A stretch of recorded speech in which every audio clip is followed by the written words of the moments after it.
begin by talking about storage behaviour of selected varieties or cultivars.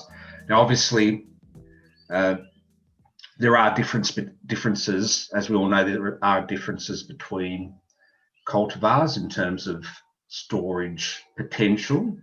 And so part of our work was to look at a variety of cultivars, early season to later season, and look at what was their actual storage potential. And these are sort of export cultivars, relatively new cultivars.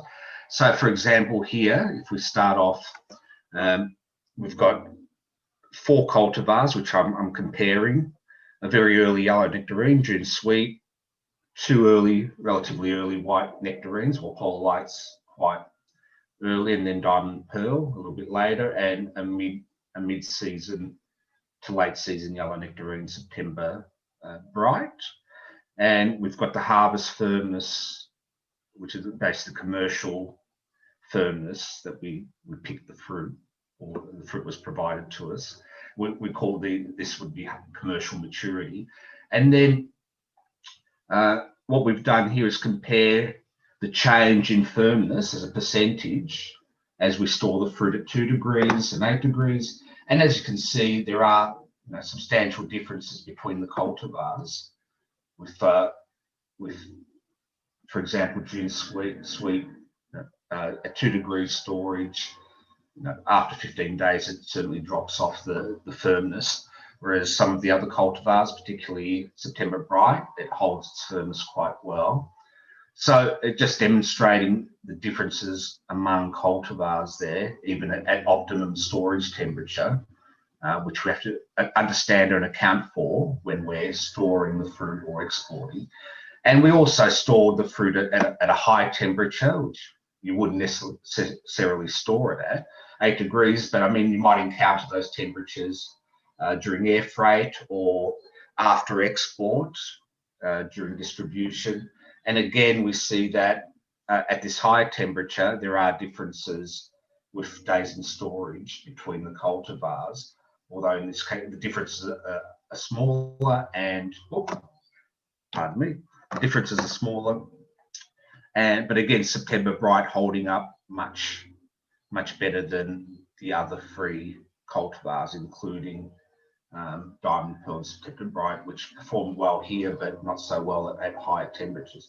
So it's really important to understand how your cultivars perform if you're exporting, particularly by sea freight, and have some idea of their potential storage life. So in general, and we all understand that even within a certain type of nectarine or peach, yellow flesh nectarine or a white flesh peach, there's differences within those types. But if we can generalize, typically with early season to mid-season to late season fruit, you generally get increasing storage potential due to a reduced softening, but also increased susceptibility to storage disorders. Now, this isn't always the case, of course, but if we want to just sort of have a feel for what potentially could happen with our cultivars due to seasonality, this is generally what occurs. And in the second box below here, we're comparing the type of nectarine and peach. So white flesh peach tend to be have less storage potential than yellow flesh peach and white flesh nectarine, and yellow flesh nectarine tend to have the highest storage potential.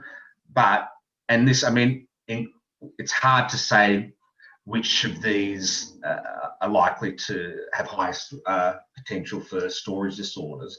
I mean, I've suggested it goes this way, but not necessarily so. That should probably be the other way around. So maybe decreasing susceptibility. White flesh peaches are known to be quite susceptible, and then yellow flesh, not necessarily, but might be a little bit less. But that's probably less. It's more difficult to generalize in that with this than seasonality. And of course, there's genetic differences within fruit types due to tree age. You might get differences within a cultivar in storage potential storage disorders, and then even orchard climate, a warmer climate versus a cooler climate might impact the susceptibility of storage disorders. And we're actually interested in some of these factors, and in future work we potentially will be looking at those. Just now focusing a little bit on storage potential and disorders, just to give you an example, here is the kind of disorders we've noted over the life of the service supply chain project over 3 or 4 years. So you're getting, the main disorder we're looking at is flesh browning, and also it goes hand in hand with mealiness, so spongy texture of the flesh, and certainly, just not very nice to consume. And here there's examples in another cultivar, but less so. So you do get differences in severity. I can't tell, I think that might be a white flesh peach, and this is a white flesh nectarine. So we have found that the white fleshed cultivars tend to be more susceptible, although we've also found that, for example, September Bright can be quite susceptible, depending on the storage period. And just to give you an example of the kind of simulation trials we conducted, this is a sea freight export simulation. And what's interesting here is this is the severity of flesh browning. So this is at the end of sea freight, there was no sign of flesh browning, but once the fruit was stored at either 4, 8 or 12 degrees for about 4 days, you picked up the flesh browning began, and severity started to increase. But as we went through the change through to the supply chain through to ripening the fruit, it pretty much leveled off, and it was quite high. But what was interesting was that fruit that had been stored at a higher temperature at the importer storage had less severity of flesh browning, which, I mean, for us suggested, when we did this trial, suggested that stepwise cooling or preconditioning might actually improve outcomes, which we did find when we did proper stepwise cooling trials. But pretty much you tend to only see the flesh browning and other disorders after the fruit, I guess, is stored at a higher temperature or begins to ripen. You don't generally see it at the end of sea freight, unless it's very severe. So that's something to keep in mind, that an importer may not, if they cut open a piece of fruit, may not actually see any flesh browning or disorders, but once they're stored at higher temperatures after sea freight, actually, it can be quite severe. And that's one of the issues in picking this up in commercial exports, picking up this disorder.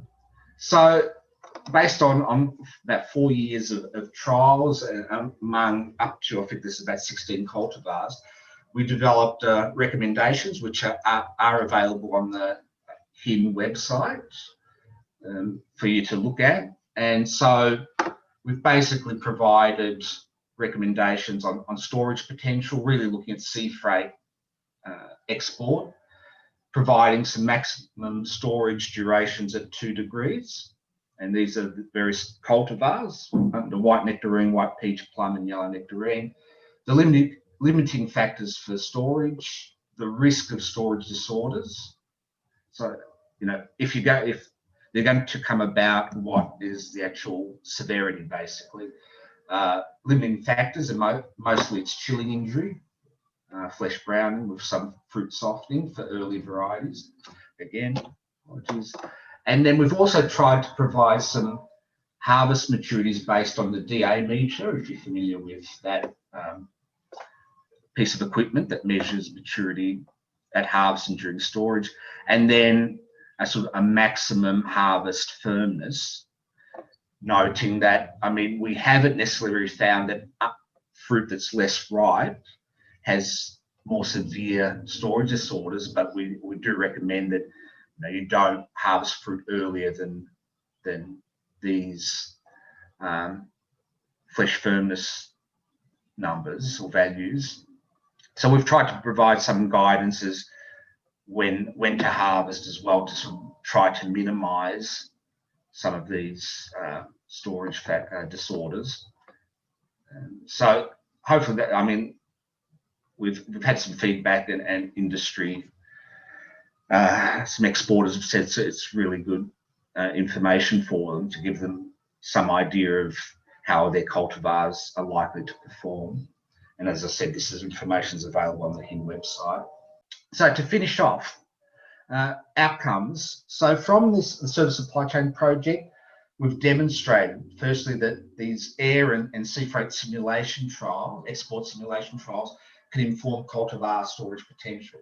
I mean, they can be used, these trials can be used to give us a really good handle on export cultivars and the storage potential and even, as you've seen through the models, shelf life potential. And we're able to conduct these trials under commercial and export conditions. Stepwise cooling, we've determined that it appears at the moment to significantly reduce potential storage disorders in the cultivars we've looked at, and we expect the same result for other cultivars. And it could be an important process that can be implemented by the grower to reduce that potential, particularly for sea freight export. Then we've looked at the real impact on quality as a result of different temperatures and storage durations, and they can be understood using these storage and shelf life models and these calculators. But saying all that, good temperature management obviously is very important, but the temperature impacts on quality depend on the cultivar. At the end of the day, depend on cultivar and the storage period. Okay, so we've got to remember that temperature, the same temperature can impact a cultivar differently depending on what that cultivar is, its genetics, and the storage period.